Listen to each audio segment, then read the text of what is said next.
Hello, everybody, and welcome back to Maps and Graps. And this is an interview, so it's Chats and Graps. As always, I am your host, Leah Swinton. I'm super excited. This is the only interview that I've gotten to do for Women's History Month. But you know what? We saved the best things for, the best of occasions. I'm super excited. And also, I feel like every time I've recorded this month, I've been in Gamecocks gear because, it's March Madness right now. So go Don Staley. But I am joined by a very special guest, the babe with the power, your favorite, my favorite, Willow Nightingale, everybody. How are you? I'm doing well. I'm having a good day, a good Women's History Month. Absolutely. So all in all, doing pretty all right. I have been so excited to talk to you for such a long time, and I feel like your life gets more interesting as time goes by. So I think things just, and I'm really fortunate, I will say, but things every year I'm like, all right, well, how do I top last year? How do I do better? What's next for me? And I've been really fortunate that they just keep unfolding in really interesting ways. So yeah, you're right. I think when I first met you, I wasn't doing wrestling yet. You had maybe got signed like a week before. Was it WWR? It was Wrestling Revolution? It was Full Gear 22. Oh, okay. Yeah, and so I think you had just gotten signed. I wasn't even doing anything like wrestling related yet. And you fast forward to now, I feels like you're one of the biggest stars in the world. And so you know what? I think that's a really great place to start. So let's talk about that. So, you get signed by AEW at the end of 2022. And then I would say by the summer of the following year, you had this crazy run from Resurgence. Actually, no, I think it probably starts before then. I would really start at February when, Ring of Honor really comes back on Honor Club. You and Athena had this insane match, which was the best match of the Honor Club era to that point. Then you go to, Resurgence, you have this crazy tournament. Actually, I think I'm probably missing stuff in between because I'm not going to even say dates. So you have Resurgence, you go through this tournament, you win the New Japan Strong Women's Championship, and also around that time, you compete in the Owen Hart tournament, and you face Athena on Rampage. And then you go to Korakuen Hall in Japan.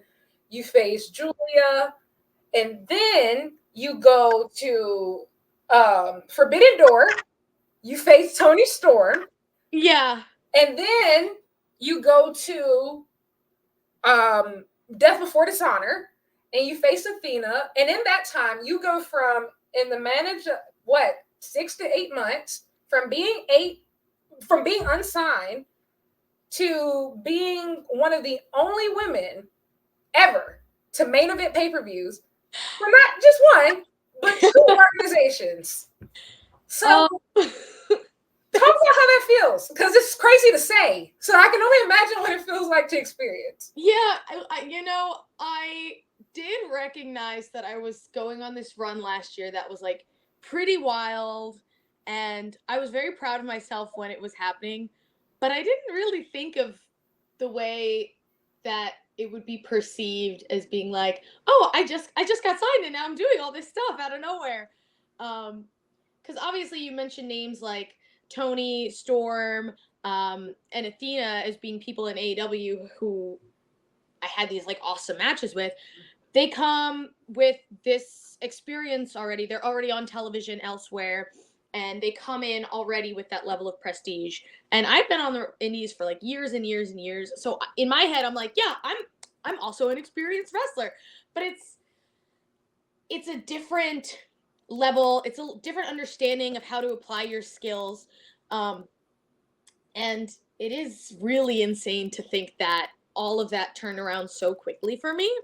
I think the first match you mentioned was when I wrestled Athena the very first time for the Ring of Honor title. I remember I found out that day that I would be wrestling her because we were doing the Ring of Honor tapings in Orlando Universal Studios at the time. And we would do like 4 tapings a day, like 4 different shows.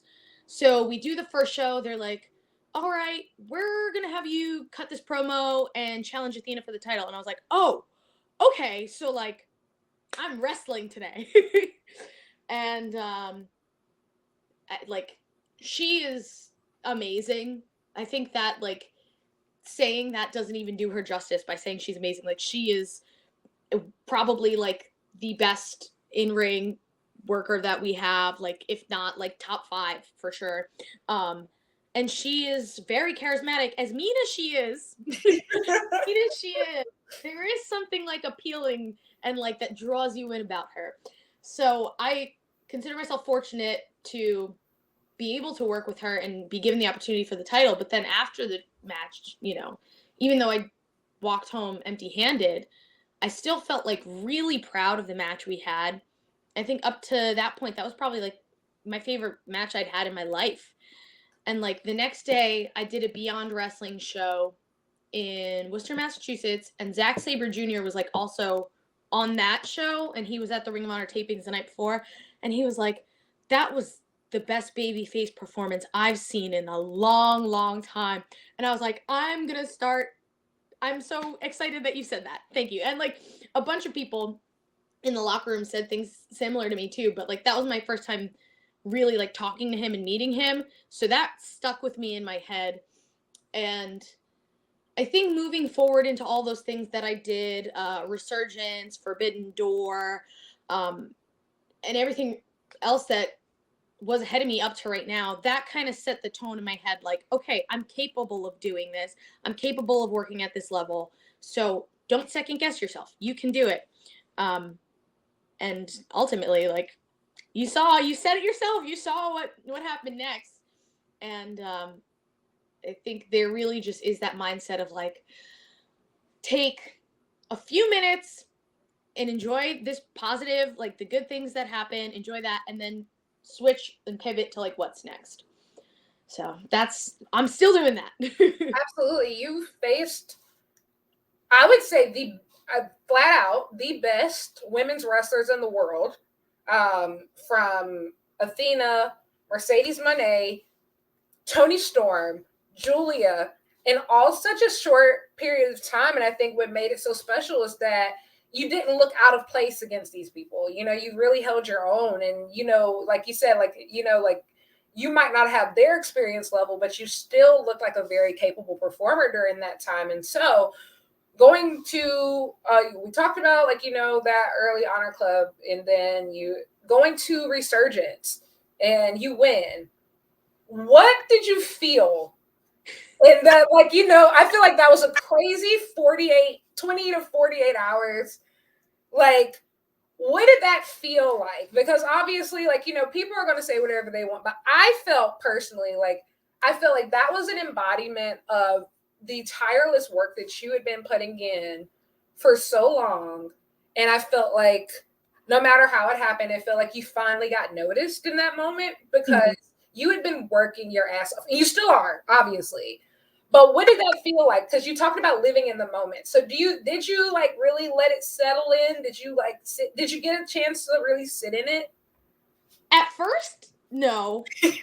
I think like I'm not a religious person, but I do think that everything does happen for a reason. I think the universe, or whatever kind of control or power there might be, like there are events that happen for a certain reason. And that night I had, again, 2 matches that I was like, well, at this point, these are kind of the best matches I've had. So it's that momentum that's keep going forward. Like, you're doing good. You're doing good. You're doing good. But there is like this weight and pressure that is bestowed upon you anytime you win a championship. And especially beating someone like Mercedes, who I think I said in the promo after the match that I really do believe she's like the most prolific women's wrestler of our generation. And so that is also added to the weight of winning the championship. And like the crew, you know about the crew, they have very strong opinions. Yes. They are very vocal. So there was a piece of me, I would say, for like that whole night. And obviously because of the injury, there was like a level of like, I want her to be okay. Mm-hmm. And all of these things are happening. And I'm just like, oh my God, how do I move forward? But they put the championship belt like in my hands. You know, you raise the belt, you raise your arms, you get up in the corners, and everyone in the building that night was like chanting, "You deserve it." Mm-hmm. And so no matter what was going on internally, like I couldn't help but be faced with everybody else's praise for me. And that really does mean a lot. Like I always say that like so much of what I do is pushed forward by the fans, because like I'm sharing with you right now, like I'm a human being who at the end of the day goes through my own struggles, and I have my own hardships that like people never see or never know. But like having that connection with people who I may have not even ever met really does help me keep pushing forward and moving forward. And like I couldn't ignore it that day. So no matter what I initially thought and initially felt, I was like, you got this. There are people who believe in you. There has to be some kind of reason you're in this position. You wouldn't have been put in this position in the first place if people didn't think you were capable of whatever came next. So the next day, I woke up. I was in LA. I think I was ready to head back home to New York. I said, you know what? It's going to be a good day. I'm going to go see my family. I'm going to show my parents this new championship belt I have. And like the joy that they met me with was like, I melted inside. I was like, making them proud is like the greatest honor and reward of my life. Even though there are moments of self-doubt, there is a community beyond me that fills me up with hope and pride. And I'm so grateful for that. Yeah. I feel like that moment, at least as a fan, for me, I felt like it was so special because you and Mercedes are two of like my top 5 like favorites ever. And then I think that one, just seeing you in the main event of New Japan Pro Wrestling, this predominantly male organization, women in the main event, period. Then you have Black women in the main event. And then two, like, you know, for the crowd to be as hyped for both of you as they were, of just invested in both of you. Like, I literally got chills. Like, it felt very special. Like, because you don't see things like that happen every day. We can literally count on one hand every time something like this happen and not use all the fingers. Like, literally not use all the fingers. And so I think that was absolutely insane. And so you have this belt, which it kind of felt like it was made for you. It was purple. And I'm not gonna lie, when it came out, I was like, guys, this really feels like a very willow-coated belt. I don't know if it was done purposefully. I know there's a very documented history of how much I love purple, my purple hair, my purple gear, and everything. I have a question about that later. But let's put a pin in that. But, you know, you have this, and so you're on this ride afterwards. So you're going to Forbidden Door. You are one of the only women on the card. And then you go to the Independence Day shows over in Japan, and you're received very well. And, you know, in Korakuen, you know, even though you dropped the title, like, it's just such an insane run. And then, you know, you come back, you win the Owen Hart tournament, and then you find out you're in the main event of Death Before Dishonor.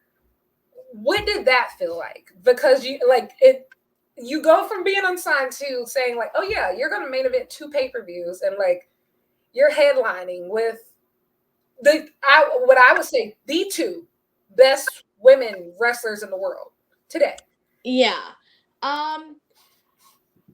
So the winning like the Owen was also a really cool full circle moment, because the very first match I had on like AEW television, because I had done Dark a bunch, but the very first television match I had was against Red Velvet in a Owen Hart Cup qualifying match for like a Rampage the year before. And so that was really my first exposure to the AEW crowd who's only tuned in on TV. For me to then be in the next tournament and win it all, it was like, something's working. And then there is the pressure of the main events, and like very similarly to how I felt when I had that match with Mercedes is how I felt when I had that match with Athena, in the sense of like, these are really stacked cards. And there is this moment that you have where you're like, all right, I have to go all out. I have to be able to deliver. Am I capable of providing a main event worthy match? And in both cases, I feel like we pulled it off. So, little pat on the back to myself for that. Yeah, you really should. Yeah. But I think it's especially crazy to think about because when I was a kid, I remember like it was very much like the divas at the time. I don't think they didn't have like the diva belt when I first started watching wrestling, but like it was very much like women were on the cover of Playboy, which I think is very cool, by the way. Like Maria Kanellis is somebody who I still love her. Feel very close to. I love her. I think like when her kids are older and they find out their mom was on Playboy, like iconic. Really? So this is not me like talking down on that era or anything, because without it, I would have never been inspired to be a wrestler by them and like all the guys of that time. You know, I appreciate it, but I never saw myself in that, like being that person. So to kind of be in this generation and setting new markers of what's possible.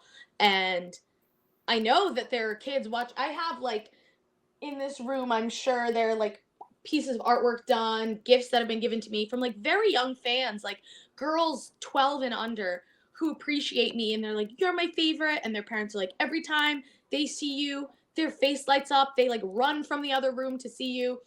And so I carry the weight of that as well. Like talking about championships, I carry the weight of like these girls and how much they believe in me. And instead of being bogged down by it, I'm very fortunate that all the work and training I've done leading up to those moments has helped me rise to the occasion for myself and everyone else. Yeah. And you know, that Willow pop is very special. Like live shows, like, you know, people get up, they start dancing, and it's all so very organic. Like, you know, it's not like it's like a coordinated dance that you lead or anything. Like people just want to get up, they want to smile, they want to move. And I think that truly, and it goes back to like what you said about what Zack Sabre Jr. said to you about you as a baby face. Like I truly believe you are one of the purest baby faces that we've ever seen. Like probably for me since NXT Bailey, probably just as far as like that pure, like just crowd, like connection. And honestly, it's so different because you're such a different type of wrestler. Like being a powerhouse while still being this pure baby face is such like this cool, like, you know, contrast, but you're able to really pull it off and people really love it. And I think that the story that was told last year of you getting misted, but not like fully turning evil, like my heart's too pure. Of being too pure, like that's really insane. And so coming to now of like, you know, you're in like this really cool dynamic with Kris Statlander and Stokely Hathaway, which I think probably some of the best stuff on TV, man. Like it just, thank you. You guys work together so well. And like, you know, there's always like this will they, won't they? And now you bring in Mercedes to this division. And so I think it's so interesting now. How do you remain positive? If you remain positive, you know, I think Willow as a character that everybody sees isn't really too far off of how I am outside of wrestling. And that's really been like the heart of what I've done for like 9 years. And of course I've grown and changed and evolved and all of this stuff, but it all comes down to like my core belief that's like, one, wrestling is something that I love. Not just something that I love, but probably the thing I love most in life. Aside from like people, pets, and things like that. Like, if there's one thing that sums up everything I love about the human experience, it's wrestling. So that's always at the forefront. That's why when I come to the ring, I'm so happy because like I get to do the thing I love the most. Two, like, violence is a part of human nature. You see it when kids are young, you know, they fight each other. They get physical until they learn like, hey, you can't behave like that. And so even though there is this like bubbly, happy side to me, like, that's a part of being a human, is aggression and letting out that anger and rage sometime. So I really do try to show the duality of that when I go to the ring. And like working with Kris Statlander and Stokely, I've known since probably 2016 maybe. She's also from Long Island. So when we were running like different shows on the indie circuit, like we would carpool, we'd see each other all the time. Stokely too was somebody who we saw around pretty regularly. So when we started being paired together more and more, we were like, heck yeah, let's do this. Let's have fun. And that really is how it is. You saw the photo shoot we did together, like the JCPenney, like that was Stokely's idea, but Statlander and I were like, absolutely 100%. That's so cool. We're definitely doing it. And it's like, we're really just having so much fun. And I can't wait to see where this goes next. And of course I can't like undermine like how talented Statlander is, because that's not to say she's not hardworking, but like naturally she is so athletic. She puts in so much work to help like what's the word I'm looking for? Like make the most of her athletic genes. She really does capitalize on optimizing. That's the word.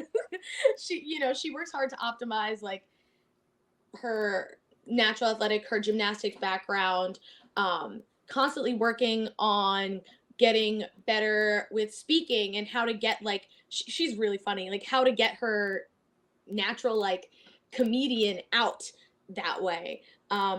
So I think she's obviously like a very important person to have on the roster, and she's been around pretty much since the beginning. So I would consider her like a cornerstone of the division. Absolutely. And now with Mercedes kind of entering the fold, I have already stated that I think she's like gonna be a game changer. She obviously has changed women wrestling, or had a hand in changing women's wrestling and the perception of it. And coming into our division, which is what, maybe like 4 or 5 years old as a division, and like the direction that we'll go, I think it's all good stuff. I think it's all a good sign. It's for all of us, for everybody in the locker room. So now we're just let it all unfold in front of us and see how it plays out. I think what's so cool about the story that you all are telling right now is, especially even like the dynamic between you, Stokely, and Kris, it feels very organic.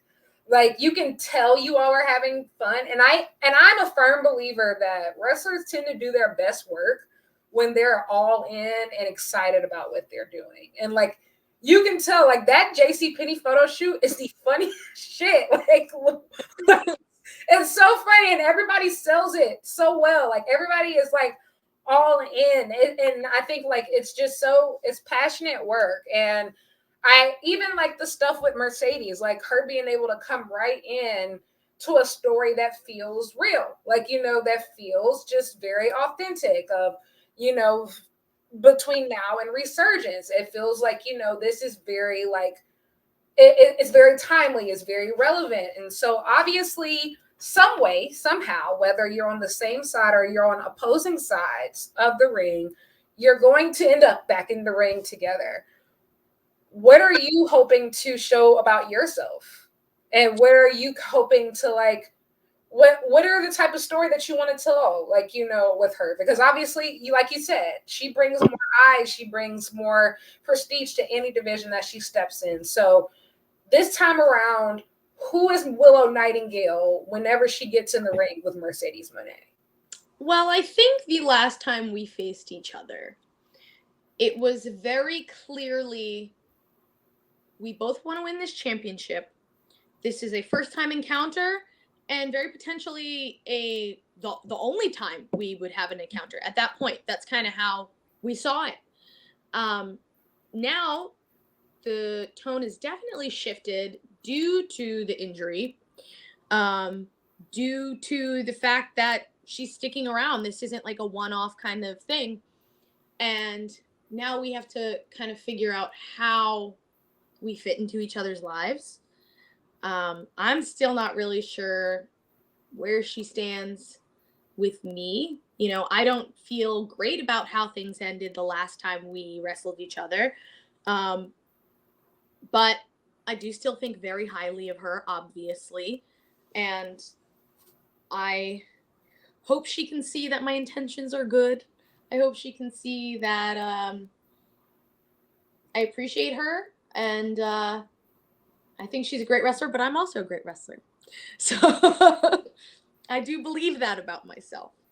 I said on Twitter, I love confident Willow. Like, I love whenever, because I feel like that's also been a really cool part of your story progression of just like, there was a lot of uncertainty at first, of just like, am I good enough? And I feel like the Athena feud really kind of brought that out of you, right? Yeah. Like really growing in that confidence to where like, more so now it's just like, yes, I respect you, but I also respect myself too. And I think that you're great, but I also think that I'm kind of great too.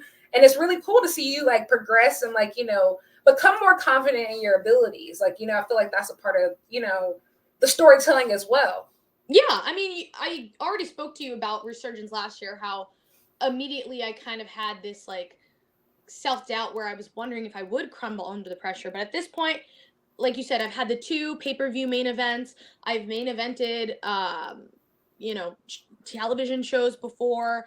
I just went into a street fight last week with the confidence that I already have 2 under my belt. And unfortunately, we didn't walk away with the win this time. But even in defeat, I felt like this sense of pride in that, like, you know what? We gave it our all. We left all we could out there. People saw what we put ourselves through. And I have experience and like to back up what I'm feeling. In the past, I could say, well, I think I could be a really good champion, and like I know I could do this and I could do this, but we all know for a fact now that I have done it. Yeah.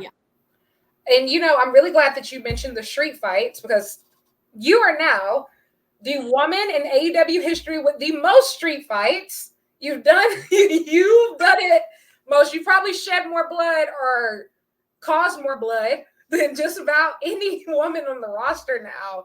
And I think like even the street fights, like, you continue to evolve. And I think that's, like we were talking earlier, the cool part of your character of managing between positivity and really loving violence. And so what have those experiences been like? Because I think that is one thing that I feel like that has been a staple for AEW of just like, I feel like there's some things that make promotion stand out. And I feel like those women's street fights are like that, one of those things to where it's just like, this is one thing that you can get here that you can't get anywhere else. And they're going to go out and they're going to kill it every single time. And obviously the most recent one was just, adding to the legacy of these street fights. And so what does it mean to you to be a part of them? And what do you go in thinking about when when you're participating? I mean, so for me personally, I was a big fan of deathmatch wrestling before I started wrestling. And so I'm very aware that there are women like Lufisto, Mickey Knuckles. Nowadays, we have women like, we see Allie Katch, Sawyer Wreck, all these girls on the indies, Masha Slamovich. And there's so many more that like really are doing like insane, like mind-bending things and excelling at that. So I, first of all, want to absolutely give all of the women in the deathmatch scene their kudos, because that's bananas.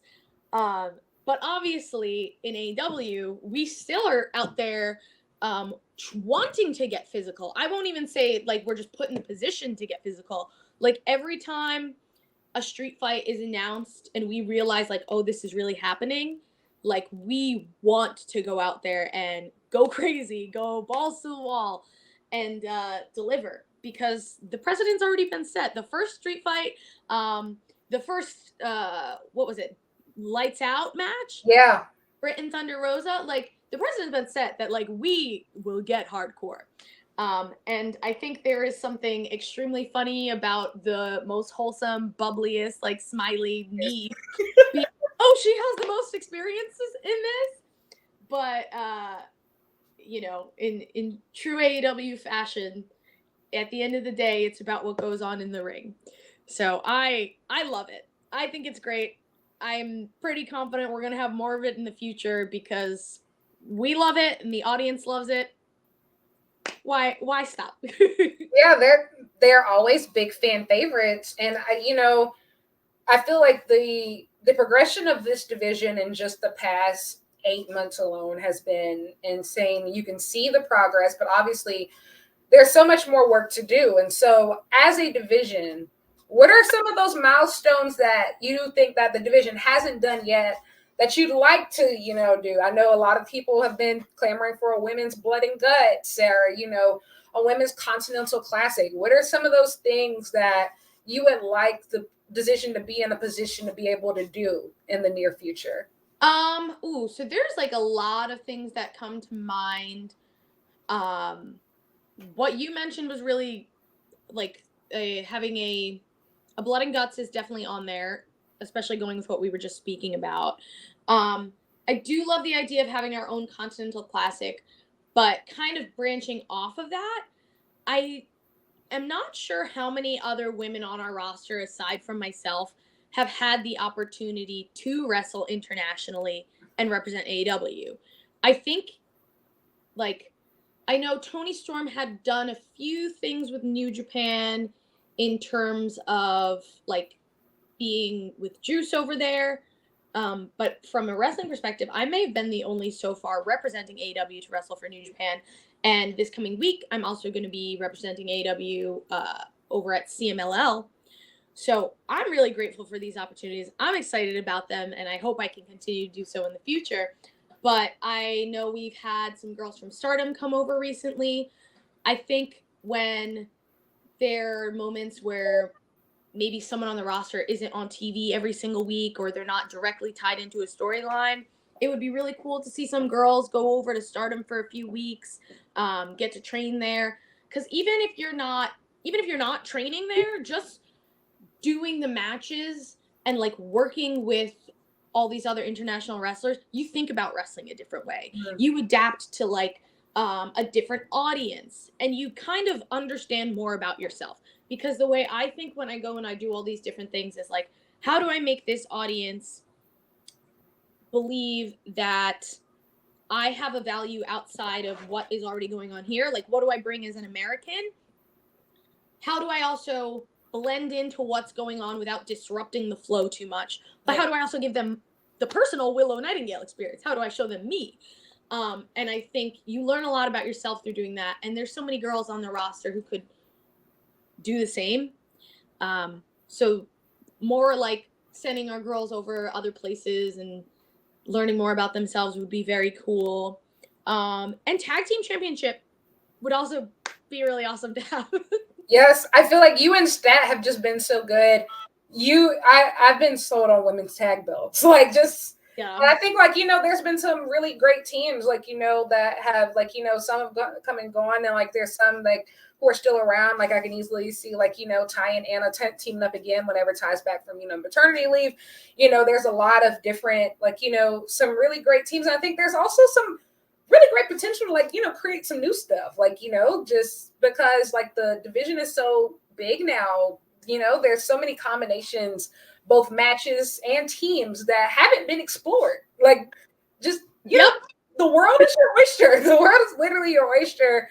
But I'm so glad that you brought up the CMLL and Stardom stuff, just because I think that is one of the biggest assets of AEW, of being this international organization that moves in both directions, of having people come in, of having people go out. And you have been one of those people who've been able to go. Like, you've done a tour of TJPW with Tokyo Joshi Pro.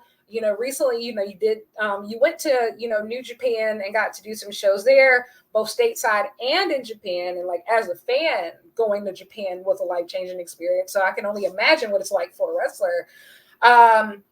What is that like? What do you think is, what's the difference? Because I think, you know, as the AEW audience expands, a lot of people might not be as familiar, you know, with Japanese wrestling and why it's so important, specifically to women's wrestling. So what do you think is that big difference, and why is it so fruitful to, you know, get those experiences? I mean, specifically speaking about Japan, a lot of my personal influences and role models came from there. When we think of like Bull Nakano, Aja Kong, even Awesome Kong, Karma, Absolutely. whatever name you know her as, she really came into her own from going over there. And her and Aja, we're looking at biracial black women who are not the conventional body type that you see in wrestling. Like, that hits home for me. Like, the time came where I was like, can I be a wrestler? Will I sign up? Like, that really stuck in my head and like helped me believe that it was possible. You know, Akira Hokuto, when I broke my neck like years ago and I wasn't sure like if it would be worth it for me to get back to wrestling, like would I be able to have a successful career after? You know, I have friends personally who I've seen overcome those injuries. But like her story in particular, that's why I do the gut wrench power bomb as my finish. I know a lot of people are like, oh, it's the Dr. Bomb, like Steve Williams, like absolutely so cool. So Oklahoma Stampede I do too for him, but like Dr. Bomb is actually like the dangerous queen bomb, please. Oh, that's so sick, man. I love that. And so like to be able to see a culture where for like 30 years now, women's wrestling has been wrestling at the forefront, that speaks volumes about how we got to where we are now versus in the past, maybe like 20 years ago when I was a kid watching wrestling, like women wrestlers did wrestle and they were great at it, but they weren't really given the platform to have the wrestling itself be the forefront. You know what I mean? Oh, yeah. So going into a culture like that, I was just like, I just got to show up and do the thing I love. And luckily I was met with a lot of appreciation. Absolutely. And so, you know, you have Stardom coming up. You have CMLL coming up, but like that match has already been announced. But you have Stardom coming up. It's not quite sure what you're going to be doing yet. That's going to be Mania weekend. So, and you know, I'm glad that you mentioned your legends as well, that you're huge fans of. I'm huge fans of those people as well. And you know, AEW has been known to like bring in a lot of legends. I think of like Bryan Danielson has his own personal Puro World Tour happening on Collision. And so I'm going to ask you two questions. So who are some of the legends, you know, female wrestling legends that you would love to see AEW bring in, whether it's one-offs? And for Stardom, who are some of the women that you would love to face, you know, of this current era? As far as bringing legends in, I know Aja Kong had kind of been a part of AEW's inception. So I think it would be really awesome to loop her back in. I think that could be really amazing. As far as who is at Stardom right now, I mean, we just had Mina come in and she had a really awesome match with Anna Jay. That was on Ring of Honor. So if you haven't checked that out, please do. Because also, Anna Jay is like killing it right now. I'm really proud of her. Yes. So I think somebody who matches my level of like flair and like brings that like happy bubbliness, but she's got this like really quick, fast pace. I mean, a lot of the girls do have a quick pace, like athletic style. They even have a championship dedicated to just that. I don't know that that's necessarily where I would fit in.